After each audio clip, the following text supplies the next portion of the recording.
So dahil bored na naman ako, may ayusin na naman ako dito sa bahay. Pero syempre, ito ay totoong sira. Hindi ito tulad ng mga kalsada dito sa Cavite na kahit ayos ay sisirain para lang may masabing inaayos. Ang ginamit ko nga pala dito ay yung stainless steel P-trap with basin waist ng Wasser Nison na nabili ko lang naman somewhere dito sa Imus.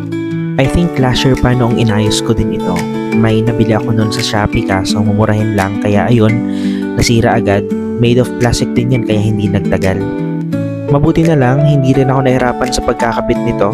Hindi ko na kanailangan ng sobrang dami pang mga tools para lang matapos.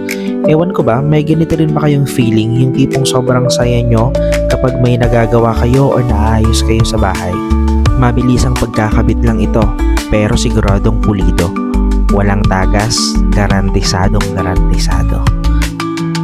Siyempre bago ko ipakita kay Mrs. dapat i-testing ko muna para hindi tayo mapahiya. So far okay naman, walang tagas pag-check ko sa ilalim niyan. At ayun, masaya ulit si Mrs. kasi okay na daw ulit yung sink namin sa CR.